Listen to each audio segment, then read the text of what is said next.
That's our first stitch.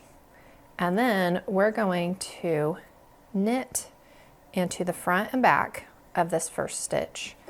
And this is our row 0. It's kind of our just setup row. So knitting into the front, and then we're gonna go into the back. So we're knitting twice. We're creating a stitch there. So now we have 2 stitches. And then we knit for 3 rows. So we're going to do a garter stitch for 3 rows. So there's 1 row, 2 rows,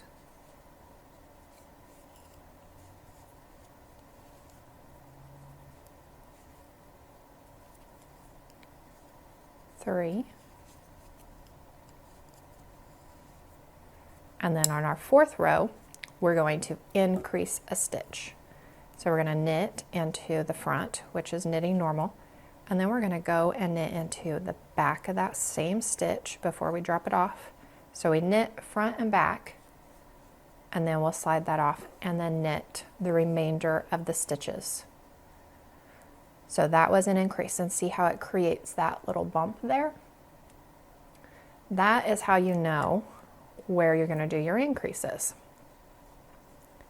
So I do have a stitch marker over here, so you can put a stitch marker there if you want, but you don't have to. So that's 1,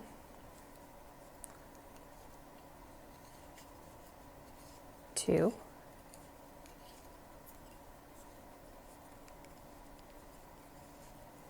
3, oops, and 4. So we're going to knit front, still grab part of that stitch, knit into the front, and then go into the back and knit into the back of that stitch, and then knit the remainder of the row. So you're only increasing 1 stitch every 4 rows. So you can see an increase, no increase, increase. So that is the pattern that you're going to have every time.